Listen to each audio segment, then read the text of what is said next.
Hi, I'm Alex Goddard, massive Doctor Who fan.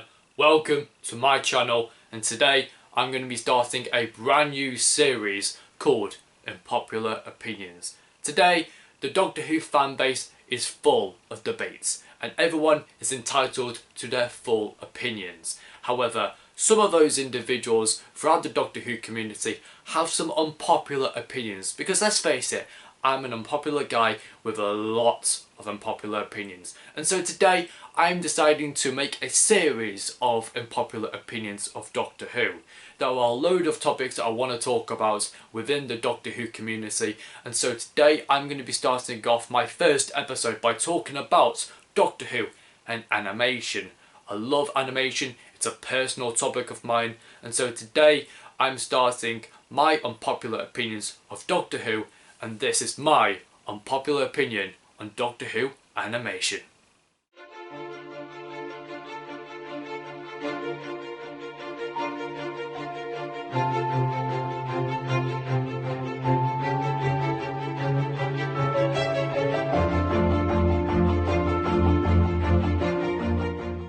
Missing stories that have been recovered thanks to the wonders of animation, such as the power of the Daleks, the Macra Terror, the Faceless Ones, and soon to be released Fury from the Deep, are the prime examples of just how important animation is to the future of Doctor Who.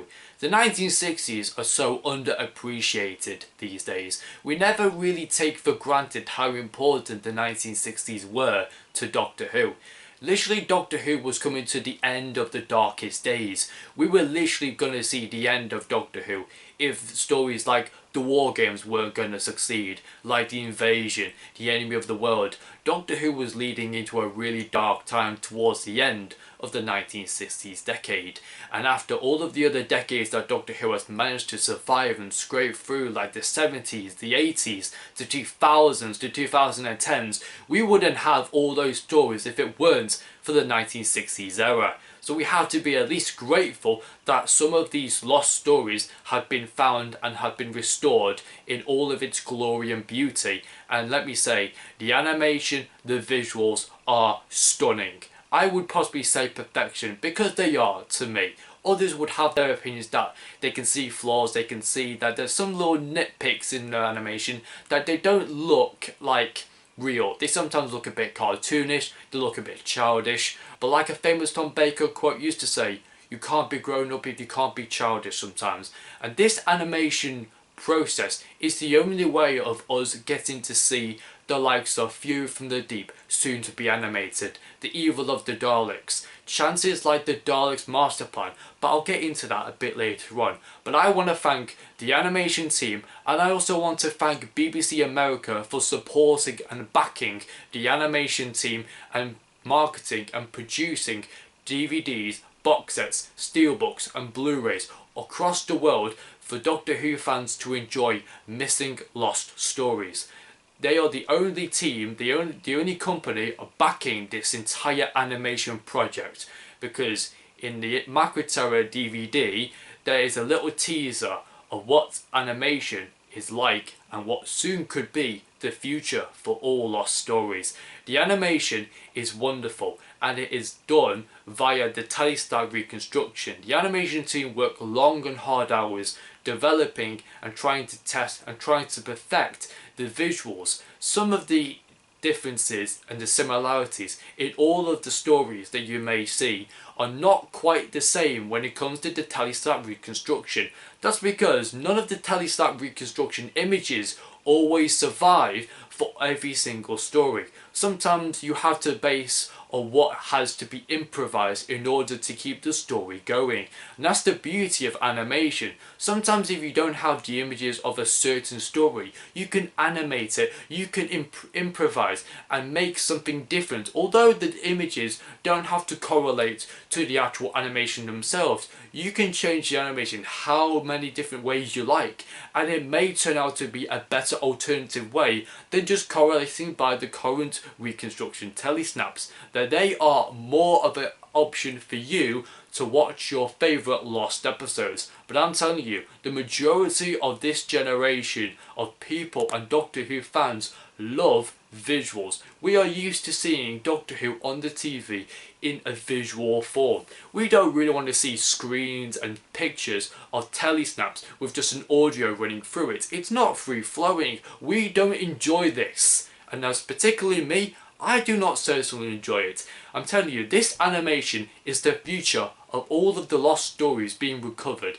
and I have to really thank BBC America for making this entirely possible, because BBC America are making sure that every single serial, including all of the lost missing stories, including Marco Polo, The Massacre, Evil of the Daleks, are much more to be fully animated, even though they may still have episodes surviving in the BBC archives, in order to get a wide range of target markets and to meet their target audience. And also, it's really more marketable if they animate the entire thing. But also, they specifically want all of the animations to be in colour. That is their aim, and most importantly, they will also release black and white animations as well on home releases as well, because BBC America won't even come to the question that they want colour animation first. They would always have the option of you having, if you don't like the colour animation, you can have the black and white. They will always give you the option, and that is the beauty of the Macroterra DVD, the faceless ones. That is a prime example of episodes still surviving, but they still animate episodes 1 and 3 anyway, because it's a wide range of different options. You can still watch episodes 1 and 3 in the normal standing sort of visuals you want, just without the animation, but with the rest, you might have to watch with animation, or you can watch in reconstruction. They give you the options. They are giving you a wide range of different ways you can watch your favourite stories, like the Faceless Ones, like the Macroterra, like Power of the Daleks. All of these great stories that have been recovered thanks to the beauty of animation, like the stories I've just mentioned. They are wonderful examples and beautiful pieces of animation that we should be really grateful in this day and age. I mean, last year I saw articles of why there are some stories that are more likely going to be animated, judged by the amount of episodes, the amount of characters, the amount of locations, and the audio quality as well. Graham Scott is one of those Doctor Who fanatics and one of those geniuses when it comes to Doctor Who audio. Now, back in the day, stories before the Daleks master plan, he has unfortunately not got the best sort of quality in terms of audio. However, after the Daleks master plan, he has got a lot of audio quality for all of those lost missing stories, and that led to all of the CD releases of the missing stories. So that's why you get to listen to the Macroterra or View from the Deep on audio with really higher quality. It's although really sometimes when it comes difficult when listening to Marco Polo on an audio CD. So unfortunately there are times where you can't really increase the audio quality to its highest quality possible, because it's not the way of how you can enhance the audio quality possible. Graham Scott did what he could with the recording method he did at the time, and we should be at least thankful, because if he didn't do any of this, we wouldn't even have a chance of even listening to the audios of these missing gems. So let me just say, I love the fact that we have a wide range scale of stories that could be possibly animated, but for different reasons, and these are the reasons why I say that these are more likely going to be the reasons why the likes of Marco Polo won't be animated, because it's got a lot more characters, it's got a lot more locations, and with the budget for the animation team to work with, it'll be really tricky to grasp up some sort of like miracle in order for us to get Marco Polo animated. But what if Marco Polo did get animated? What would happen to season 1 as a whole? Because let's face it, Marco Polo is the only story in season 1 that needs to be fully animated, and therefore you can see a possible Doctor Who Collection Blu-ray release for William Hartnell. If the animation team and BBC America agreed to animate Marco Polo, you can see that featured in the Doctor Who Collection Blu-ray version for William Hartnell, and that would really do William Hartnell proud. And this is the reason why they're animating the likes of the Macra Terror, the Faceless Ones, and soon to be animating the Smugglers, the Highlanders, even the Underwater Menace. Even it had the really shit reconstruction that we got back in 2015. It might even animate that depending on the amount of characters, the location, and also the audio quality as well. Not forgetting Evil of the Daleks. And for my reckoning and my judgment, it has 7 episodes and a minimum of 12 characters, and that seems to be more like the reasonable sort of mark of how you can judge why some stories are more likely going to get animated, whereas some are not going to be animated straight away because it's on an impossible scale. Take for the obvious example, the Daleks Master Plan has 12 episodes, over 40 characters, over many different locations, but with the audio quality being really good. However, I would possibly say one of the best advantages, and possibly a positive note to finish off, that the Daleks are really profitable, and people love to see the Daleks Master Plan, and people are begging for the Daleks Master Plan to be the next one to be animated. But it's a large project. But if there's going to be willing animators who are going to be volunteering and giving themselves up, their spare time to work on this project is going to take a lot of people, and it's going to take a lot of money to invest in this entire project. So we've got to be at least respectful for some of the stories that won't get animated straight away. However, never say never, because the Daleks are more of a selling point, so that might bring more backers and more people to work on the Daleks Master Plan, and maybe that could get released. However, in terms of costing, it will probably be a really expensive project, but let's say never, anything can happen. But I have to say that the animation that we have in this generation is the best I've seen in years.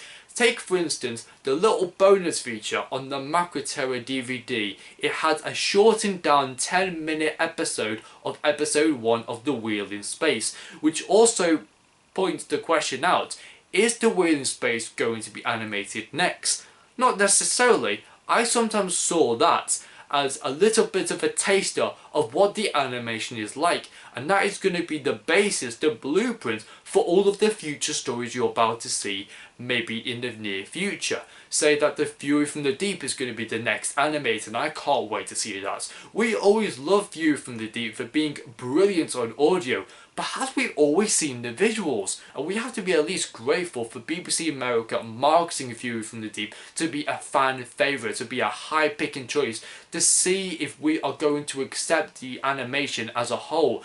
And let's face it, nobody really wants to be watching reconstruction forever and ever and ever and ever. And like I said, if we didn't have the colour version of the original animation story, BBC America really wanted the Faceless Ones to be colour in the first place. If we didn't have the colour animation, rather than the people complaining about what happens with the black and white animation, if we didn't have the colour animation, we wouldn't have the animation full stop. So stop complaining, give BBC America some credit, and put some respect on all of the animating team to make this animation fully possible, because they have daily lives themselves, they have lives of their own, but they're giving up their own lives for their own job to animate these lost stories for our benefit and for our pleasure.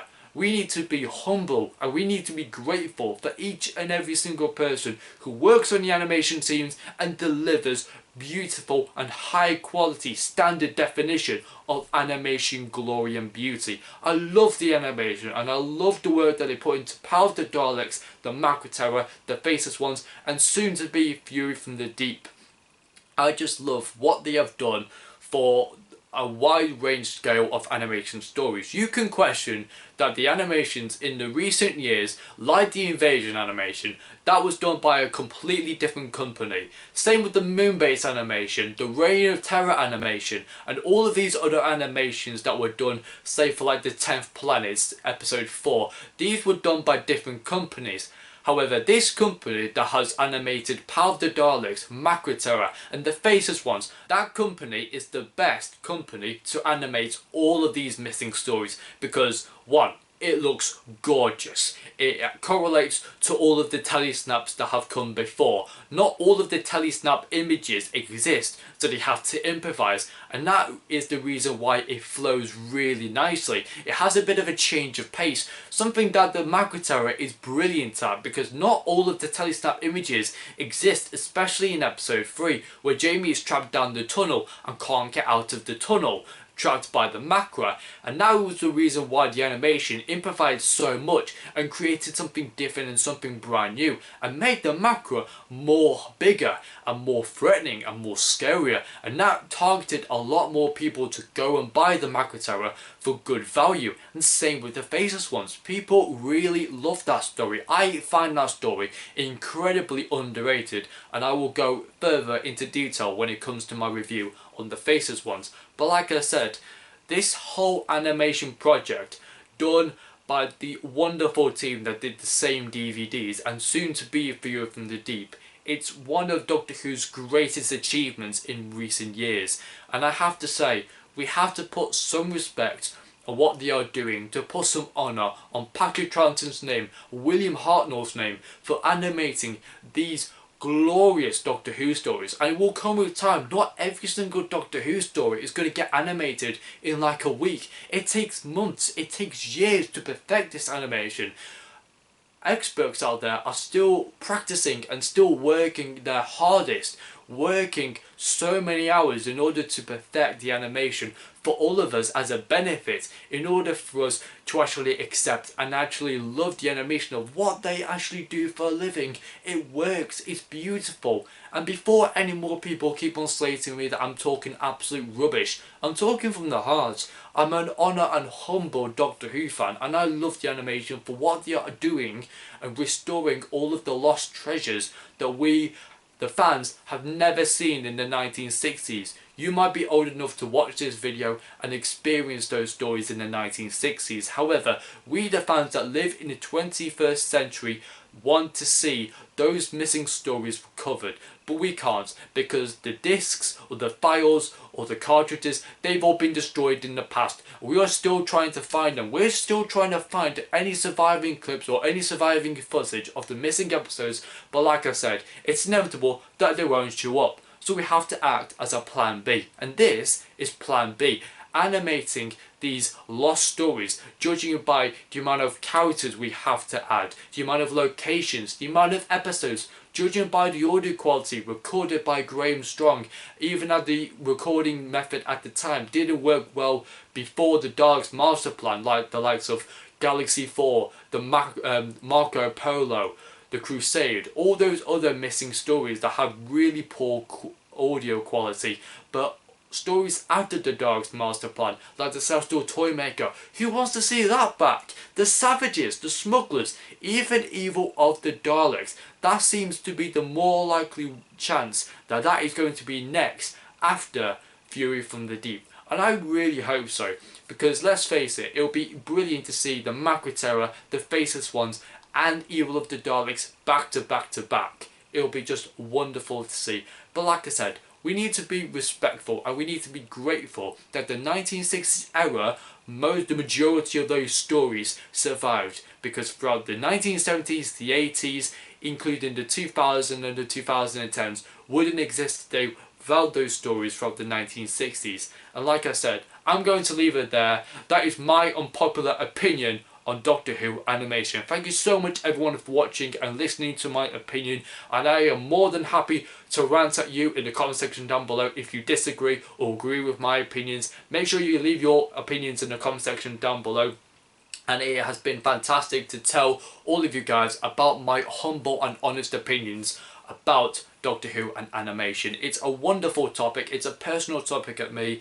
It just really shows what direction we're going in and how we are going to achieve the future and the best to recover all of the lost gems, the lost treasures of the 1960s and bring them back to life. It's like resurrecting. It's like a rejuvenating series of bringing lost stories of what they were with very poor audio, with telesnaps lost for good. But guess what? We can use those remaining small little images of telesnap reconstruction, and with the audio quality being really good and high quality, we can produce beautiful animation that looks beautiful and so elegant and enjoyable to watch for our benefit, for our pleasure.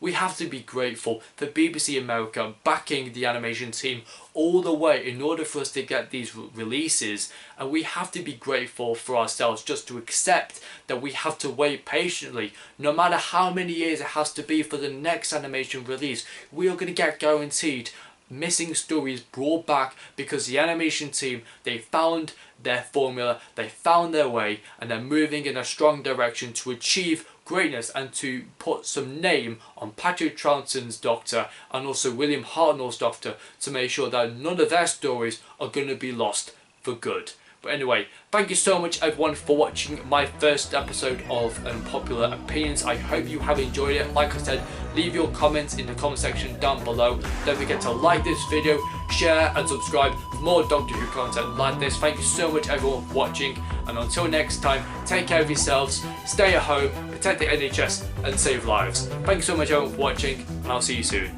Goodbye.